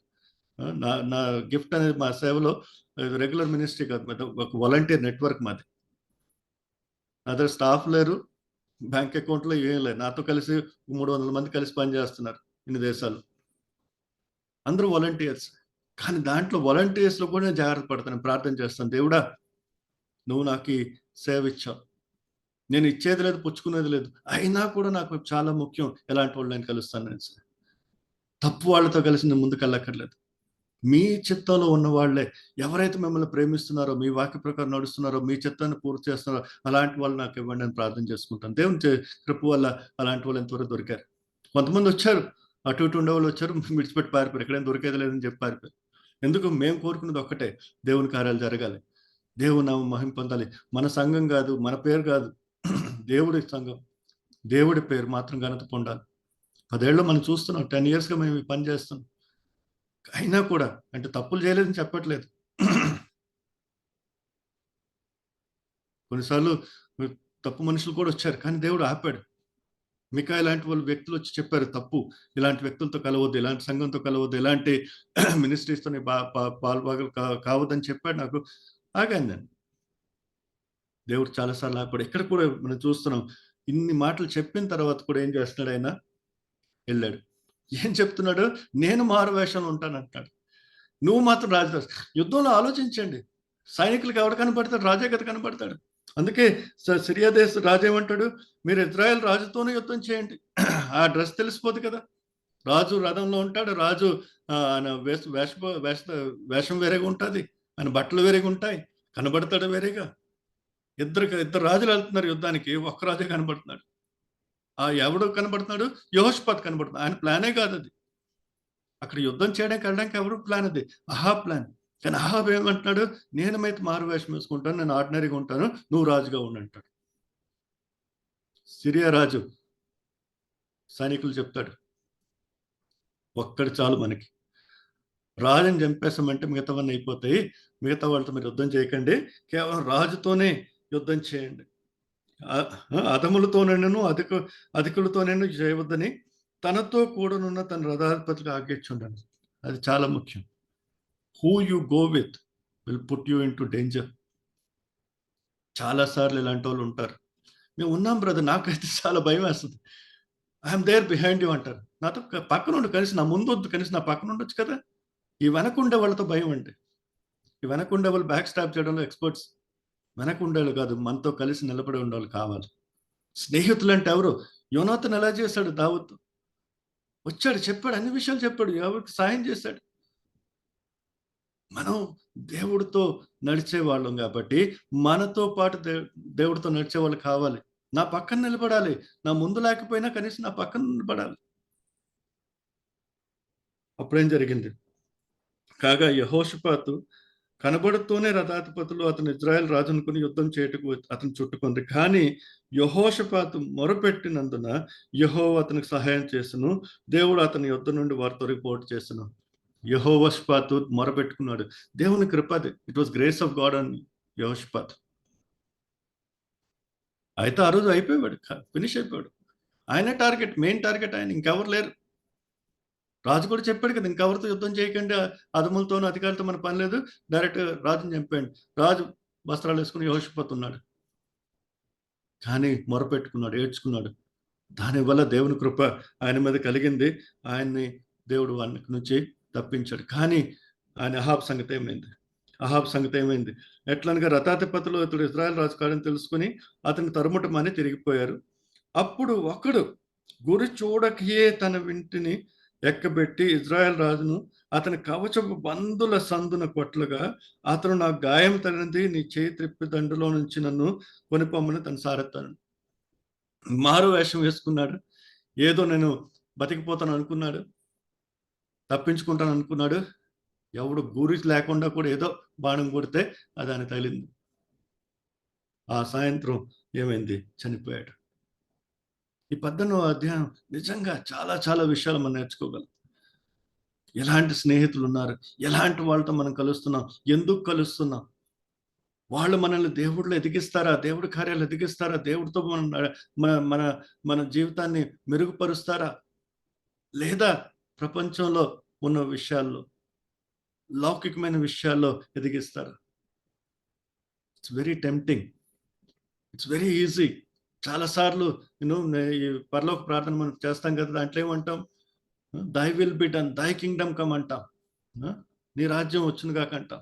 కానీ కొన్నిసార్లు నాకు ఏమనిపిస్తుంది, దేవుడికి ఎలా వినబడతా అంటే, దేవుడా నీ రాజ్యం రావాలి నా రాజ్యంలో, దై Kingdom come in my Kingdom అనిపిస్తుంది. మనం మన రాజ్యాలు కొట్టుకుంటున్నామేమో, మన ప్రవక్తలు మనం పెంచుకుంటున్నామేమో, మన మన మన ఇష్టానుసారంగా మనం నడుస్తున్నామేమో. దేవుడు వాక్యాన్ని వాడుకుంటున్నాం, దేవుడు మాట అంటున్నాం. దేవుడు యెహోవా యెహోవా అంటే అహాబ్ కూడా యెహోవా యెహోవా అంటున్నాడు, ప్రవక్తలు అంటున్నాడు. అన్ని బిబ్లికల్ లాంగ్వేజ్. ఏం తేడాల? ఏమి తేడాల? రాజులు ఆ టైంలో యుద్ధం కూడా చేసేవాళ్ళు. యుద్ధాలు యెహోషాపాతు కూడా ఎన్ని యుద్ధాలు చేశాడు. అన్నీ చక్కగా కనబడతాయి. Everything will look normal, godly అనిపిస్తుంది. కానీ ఆ వాక్యం వినడం, దేవుని చిత్తాన్ని గ్రహించడం, దేవుడు ఏం కోరుకుంటాడో వినడం చాలా చాలా ముఖ్యం. Who are we listening to?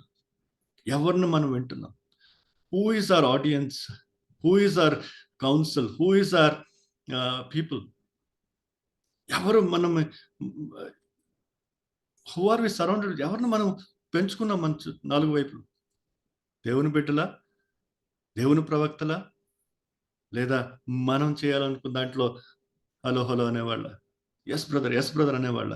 Let's not have those people. In fact I will say remove those yes men. ప్రతి దాంట్లో ఎస్ అనేవాళ్ళు మనకు అవసరం లేదు. వాళ్ళ అవసరం ఏముంది? వాళ్ళు ఎస్ అంటారు కదా. We don't need some people like that. అలాంటి వాళ్ళతో మన పని లేదు. దేవుడి మాట విని మనకు సలహా ఇచ్చేవాళ్ళు కావాలంటే ఇన్నర్ సర్కిల్ అంటారు. యేసు ప్రభు కూడా చాలా మందితో సేవ చేశారు. 12 మంది శిష్యులు పెట్టుకున్నారు, కానీ 3 వాళ్ళ ఇన్నర్ సర్కిల్ ఉండేవాళ్ళు, పీటర్, జేమ్స్ అండ్ జాన్. మన ఇన్నర్ సర్కిల్ ఎవరు? Who is our inner circle? Who is our mentor? Who is our guide? Who is our friend? ఈ కమిటీలు, బోర్డులు అది వేరే. మన జీవితం కోసం మనకు సలహాదారులు ఎవరు? నాకు సలహా ఇచ్చేవాళ్ళు వ్యక్తులు ఎవరు? వాళ్ళ అనుభవాలు ఉన్నాయా? వాళ్ళు దేవుని బిడ్డలా? దేవుని ముందు వాళ్ళు సాగిలపడి, సాష్టాంగపడి, మోకాళ్ళ మీద వచ్చి ఉపవాసాలు చేసుకుని ప్రార్థన చేసేవాళ్ళ, లేదా గూగుల్ నాలెడ్జ్ ఇచ్చేవాళ్ళ? ఇది నిజంగా ఈ టెక్నాలజీ ఒక రకంగా లాభం ఉన్నాయి. టెక్నాలజీ వల్ల మనం ఈరోజు కలుసుకుంటాం జూమ్ వల్ల. కానీ ఈ టెక్నాలజీ వల్ల చాలా నష్టాలు కూడా ఉన్నాయి. మనం జాగ్రత్త పడకపోతే చాలా కష్టాలు దీనివల్ల. We need to be very careful. ఇప్పుడు ప్రతి ఒక్కరు పాస్టర్ అయిపోతాడు, ప్రతి ఒక్కరు ప్రాఫిట్ అయిపోతారు, ప్రతి ఒక్కరు పిలుపు లేదు, ఏం లేదు, అందరూ ప్రాఫిట్సే, అందరూ పాస్టర్లే, అందరూ మిషనరీసే. నాకు అర్థం కావట్లేదు, ఏంటి పిలుపు అంటే తెలియదు. మీ అనుభవం నాకు తెలియదు, కానీ నేను వెళ్ళే చాలా కాలేజెస్కి వెళ్తాను, సెమినరీస్కి వెళ్తాను, బైబిల్ కాలేజ్కి వెళ్తాను, అడుగుతాను ఎందుకు చేస్తున్నారు, ఈ కోర్స్ చేస్తున్నారంటే జనరల్గా తెలియదు. పిలుపు అనే మాట నేను విన్న వాళ్ళ నోటి నుంచి. ఏదో కథలు చెప్తారు, అది జరిగింది, ఇది జరిగింది. దేవుడు పిలుపు అనే మాట నేను విన్నాను. గాడ్ హెస్ కాల్డ్ మీ అని చాలా మంది, చాలా అరుదది, చాలా తక్కువ మంది తెలుసా మాట. సో అలాంటి వాళ్ళు మనం పెట్టుకుందామా? కొన్నిసార్లు మన కమిటీస్లో అలాంటి వాళ్ళు ఉంటారు, డబ్బులు ఇచ్చే వాళ్ళు ఉంటారు, మన సాయం చేసేవాళ్ళు కాబట్టి వాళ్ళు పుచ్చుకుంటాం. We need those people, God bless them, తప్పని చెప్పట్లేదు. కానీ వాళ్ళు దేవుడు మనుషులా, దేవుడు ఏర్పాటు చేయబడిన వ్యక్తులా, లేదా మనం కోరుకుంటున్న వ్యక్తులా, లేదా మనకేదో సాయం వస్తుందని పెట్టుకుంటున్న వ్యక్తులా? It is not money, it is not power, it is not position. We need people of God. ఉంటే తప్పులేదు, ఐఎమ్ నాట్ అగేన్స్ట్ ఇట్. అలా ఉన్నవాళ్ళు మన దగ్గర దేవుడు పంపిస్తే నష్టం లేదు. కానీ వాళ్ళు దేవుని బిడ్డలే ఉండాలి. వాళ్ళ డబ్బులు దేవుడి ద్వారా రావాలి. వాళ్ళ వాళ్ళ వాళ్ళ సమాజంలో పొజిషన్ దేవుడి ద్వారా వచ్చింది కావాలి. అలాంటి వాళ్ళు మన దగ్గరకు వస్తే తప్పులేదు. కానీ నిజంగా వాళ్ళు దేవుని బిడ్డలా కాదా? మనకి పెద్దోళ్ళు కాదు. దావీదు అదుల్లం కలిపినప్పుడు ఎవరు వచ్చారు ఆయన దగ్గరికి? ఒంటరిగా పరిగెడుతున్నాడు, ఒంటరిగా ఉన్నాడు. అక్కడ ఎలాంటి వాళ్ళు వచ్చారు? అక్కడ కూడా 400 మంది వచ్చారు. ఎలాంటి వాళ్ళు వచ్చారు? సతమతమైన వాళ్ళు, ఏమీ లేని వాళ్ళు. దావీదు వాళ్ళకి లీడ్ చేసి వాళ్ళ ద్వారా యుద్ధాలు గెలిచాడు. మనకి ముఖ్యమైన విషయం ఏమంటే, ఎవరితో మనం ఉన్నాం, ఎవరితో మన సహవాసం ఉంది, మన సలహాదారులు ఎవరు? ఈరోజు ఆ విషయం గురించి మనం ఆలోచిద్దాం. దేవుణ్ణి అడుగుతాం, lord give me years that here your voice, not the noise. నా చెవులను తెరవండి మీ వాక్యాన్ని వినడానికి, మీ చిత్తాన్ని గ్రహించడానికి. మీ బిడ్డలను నా దగ్గర పంపించండి, మీ ప్రవక్తలను నా దగ్గర పంపించండి, నన్ను హెచ్చరించండి. నేను తప్పుదారులు వెళ్తే నన్ను వెంటనే ఆపండి. అడుగుదాం. నాకు నచ్చిన దారే, నాకు అనిపిస్తుంది నా ఫ్యూచర్ బాగుంటుంది, నా పిల్లల ఫ్యూచర్ బాగుంటుంది. కొన్నిసార్లు మినిస్ట్రీ ఫ్యూచర్ కూడా అనిపిస్తుంది. Remember, ministry doesn't belong to you. దేవుడు నాతో చాలాసార్లు చెప్పాడు. ప్రతిసారి, in fact almost every month reminder వస్తుంది, it is not your ministry which it's my ministry. నీ సేవ కాదే నా సేవ. దాని గురించి అంత టెన్షన్ పడకు, ఎక్కువ ఆలోచించుకో. నేను చెప్పిన ప్రకారం ఎప్పుడైతే నోరు తెరమంటా నోరు తెరు, ఎప్పుడైతే నోరు మూసుకోమంటా నోరు మూసుకో. Don't keep expanding because you want to expand. కొంచెం ప్రెషర్ కదా, ఓ ఇన్ని దేశాలు అయిపోయింది, ఇంకో దేశం కలపాలి, ఇంకో దేశం కలపాలి, ఇంకో ఊరు కలపాలి, ఇంకో మనసు. No, we don't need all that. దేవుని చిత్తంలో దేవుని కార్యాలు, చిన్న ఊరే కావచ్చు, చిన్న సంఘం కావచ్చు, చిన్న సేవ కావచ్చు, అది చిన్నది కాదు, అది పెద్దది. ఎందుకంటే పెద్ద దేవుడు మనతో ఉన్నాడు కాబట్టి. మన రాజ్యాలు పెంచాలని కోరుకోవద్దు, దేవుడి రాజ్యం ఎదగాలని చూసుకుందాం. దేవుడి కార్యాలు, దేవుడు చిత్త ప్రకారం, దేవుని వాక్య ప్రకారం నడవాలి. ప్రార్థన చేసుకుందాం. Let us just look to the Lord. Who is our friend? Who is our counsel? పరిశుద్ధాత్మ దేవుడు ఉన్నాడు మనతో డెఫినెట్ గా. కానీ దేవుడు మనకి సహవాసాన్ని ఇస్తాడు. సంఘం అంటే అదే కదా, సంఘం అంటే అదే కదా, సేవ అంటే అదే కదా. కేవలం నేనే కాదు, నాతో పాటు దేవుడు కొంతమంది సమకూరుస్తాడు. యేసు ప్రభువే శిష్యులతో పని చేసుకున్నాడు. అపోస్తలులు కూడా అందరూ కలిసి పని చేసుకున్నారు. మనం కూడా కలిసి పని చేస్తాం. కానీ ఎవరితో కలిసి పని చేస్తున్నాం? వాడు దేవుడి బిడ్డలా కాదా? దేవుడి బిడ్డలు మనం పక్క పెట్టేస్తున్నాం. స్పెషల్లీ మళ్ళీ ఇంకొకసారి ఎంఫసైజ్ చేస్తున్నాను, అనుభవం ఉన్న వ్యక్తులతో మనం కలవడం ముఖ్యం. వాళ్ళ ప్రిన్సిపల్స్ సేమే, సిద్ధాంతాలు సేమే. 2000 సంవత్సరాల క్రితం యేసు ప్రభు వచ్చాడు, అంతకు ముందు కూడా బైబిల్ రాయబడింది. ఆయన సిద్ధాంతాలు అవే కదా. టైం మారిపోయింది, టైం మారిపోవచ్చు, కానీ సిద్ధాంతాలు మారవు. Principles don't change. వాళ్ళు అమలుపరిచే విధానం మారచ్చు, సిద్ధాంతాలు అమలుపరిచే విధానం మారచ్చు, కానీ సిద్ధాంతం ఇస్ సేమ్. ఫిజిక్స్ లో సిద్ధాంతాలు మారవు కదా. Let us not compromise on the principles. Approach may be different, but principles don't change. Let God help us. ప్రార్థన చేసుకుందాం. Father God, I thank you for this word. Help me, Lord Father, to surround myself with people who love you, who obey you, who speak the truth in love, and as I need to hear, not I want to hear.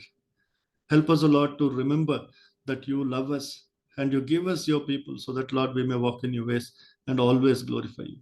In Jesus' name I pray. Amen. Amen. మీ అందరికి వందనాలండి. God bless. Amen. Hallelujah. Praise the Lord. Thank you so much, sir, for the wonderful word.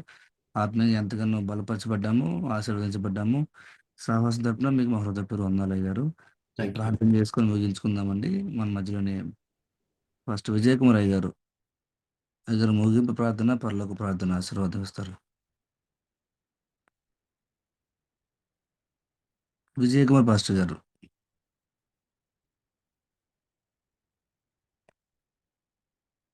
ఒకవేళ సిద్ధంగా లేనట్లయితే first ప్రార్థన చేసుకుందామండి. చేయండి అయ్యగారు please. మహోన్నతుడ, సర్వాధికారి, సర్వకృపానిధి తండ్రి దేవ, మీ ఘనమైన శ్రేష్టమైన నామానికి వందనాలు. మరి అయ్యగారి ద్వారా, విజయకాంత్ గారి ద్వారా మంచి చక్కని ఉద్దేశాలు తండ్రి. అవునైనా మీ చిత్తమును, మీ యొక్క సంఘాన్ని, మీ పరిస్థితులను అభివృద్ధి విషయంలో మేము పాత్రలమే తప్ప మమ్మల్ని మేము హెచ్చించుకోవడం కాదనేటువంటి విషయంలో మరి అనేక ఉదాంతములను తండ్రి, వృత్తాంతములను, మరి రాజులను, పరిస్థితులను, మరి హెచ్చరికలను, సమాధానకరమైన మాటలను మీరేమి నిరీక్షిస్తున్నారో అలాంటి యొక్క సంగతులన్నింటినీ కూడా మాకు ఉపదేశించినందుకే మీకు స్థితులు చెల్లిస్తున్నాం. ఉదయాన్ని దీవించి ఆశీర్వదించినందుకు మీకు వందనాలు. అయినా మరి మీలో తండ్రి మేము 30 అంతలు, 60 అంతలు, 100 అంతలు ఫలించడానికి, మీకు అనుకూలమైనటువంటి మరి ఫలాలను ఫలించడానికి మీ కృపలో మమ్మల్ని హెచ్చరించిన విధానికి వందనాలు. అవును తండ్రి, మరి పాస్టర్స్ నైనా చెప్పడానికి ఇష్టపడతారు కానీ వినడానికి కష్టపడతారు నాయన. మరి యాకోబు గారు వినటం మంచిది, మాట్లాడడం నిదానించడం మంచిదని తెలివిచ్చిన మాటలు కూడా జ్ఞాపకం చేసుకుంటున్నారు. మరి తండ్రి ఈ రోజుల్లో మరి ప్రతి ఒక్క చిన్న విషయాల్లో కూడా తండ్రి మాట్లాడడానికి, మరి కనిపించుకోవడానికి ఇష్టపడుతున్నారు కానీ అయినా మరి మీ సన్నిధికి చేరి వినడానికి మరి కష్టమవుతుంటున్నది. మంచి హెచ్చరికలను తండ్రి మీరు జారీ చేసి ఉదయాన్ని హెచ్చరించినందుకే మీకు వందనాలు. మరి ఆహాబు విషయంలో కానీ మరి కొంతమంది వారి యొక్క స్థితిగతులను ఎలాగ వారు మరి మార్చుకుంటున్నారు. అయ్యా మీరు మీకు అసాధ్యమైనది ఏదీ లేదు. మీరు నడిపించే దేవుడు, మమ్మల్ని కరుణించే దేవుడు.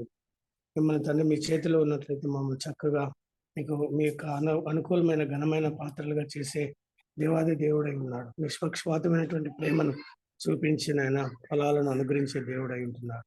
ఆ సత్యాన్ని గ్రహించి మాలో ఉన్నటువంటి ప్రతిదీ కూడా మీకు విరోధమైన దాన్ని తీసివేసుకొని మీకు అనుకూలమైనటువంటి జీవితాన్ని జీవించడానికి అయ్యగారి ద్వారా మంచి సందేశం ఇచ్చినందుకు మీకు వందనాలు తెలియజేసుకుంటూ ఈ కార్యక్రమంలో పాల్గొన్నటువంటి ప్రతి ఒక్కరూ మాటల ద్వారా మరి జీవించబడినందుకు వందనాలు తెలియజేసుకుంటున్నాం.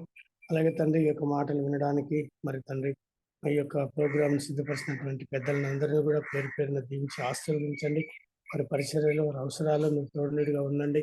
మరి తండ్రి ప్రతి రోజున మరి నిన్న దినం కూడా గారు మంచి ఉద్దేశాలతో మాతో మాట్లాడుకుంటున్నారు. మరి తండ్రి ప్రయాస అనేటువంటిది చాలా ఉత్తమమైనది. అందులో తండ్రి ఫలము తప్పక దాగి ఉంటుంది నాయన. మరి కష్టపడేటువంటి వారిని మీరు గుర్తించే దేవుడై ఉంటున్నారు. శక్తి లోపం లేకుండా పని చేయటం వలన మరి దేంట్లోనైనా లాభం వస్తుంది. కానీ మరి భక్తి తండ్రి అన్నిటికన్నా మేలైనదని మరి సత్యవేద గ్రంథం తండ్రి తెలియజేస్తున్నది. అలాంటి దాన్ని ఆధారం చేసుకున్నటువంటి మాకు మీరు ఇచ్చినటువంటి ఉపదేశానికి వందనాలు తెలియజేసుకుంటూ ఉదయకాలను ఆశీర్వదించినందుకు మీకే ఘనత మాన ప్రభావాలు చెల్లునుగా. కానీ ఈ దీన ప్రార్థన మా ప్రభు మా రక్షకుడు మీ ప్రియకుమారుడైనటువంటి యేసు క్రీస్తు యొక్క అతి శ్రేష్టమైన నామం నందు అడిగినవన్నీ కూడా పొందుకుంటున్నాము తండ్రి. ఆమేన్. పరలోక ప్రార్థన చేసుకున్నామండి. పరలోకమందున మా తండ్రి, నీ నామం పరిశుద్ధపరచబడిన గాక, నీ రాజ్యం వచ్చిన గాక, నీ చిత్తం పరలోకమందు నెరవేర్చు. నేడు మాకు కావలసిన అనుదినము ఆహారాన్ని మాకు నేను మాకు దయచేయము. మహిళ ప్రార్థన చేసిన వారిని మేము క్షమించు ప్రకారం మా అపరాధములను క్షమించము. మమ్మల్ని శోధనలోని తేకకి నుండి తప్పించము. ఎందుకనగా రాజ్యము, శక్తి, మహిమయు నిరంతరము నీవేనండి. ఆమేన్. ఆశీర్వాదం తీసుకున్నామండి. మన తండ్రి అయినటువంటి దేవుని ప్రేమ, ప్రభువైన యేసు క్రీస్తు కృప, పరిశుద్ధాత్మ యొక్క అన్యోన్య సహవాసం చేరి వచ్చినటువంటి మన అందరితో కూడా నిరంతరము నిలిచి ఉండునుగాక. ఆమేన్, ఆమేన్, ఆమేన్. వందనాలు. ఆమేన్. హల్లెలూయా. Praise the Lord. Thank you so much అయ్య గారు. మరి ఒకసారి దేవుని శాఖల డాక్టర్ అయ్య గారికి వందనాలు చెల్లిస్తున్నామండి. చేరొచ్చిన మీ అందరికీ వందనాలండి. Hey wonderful day today. మరి రికార్డింగ్స్ అన్ని అవైలబుల్ ఉన్నాయండి. డాడీ ప్రతిరోజు మెసేజ్ని మన గ్రూప్లో పోస్ట్ చేస్తున్నారు. దయచేసి గమనించవలసిన కోరుచున్నాము. చేరొచ్చిన మీ అందరికీ వందనాలండి. Hey wonderful day today. Praise Lord అందరికీ. Thank you all.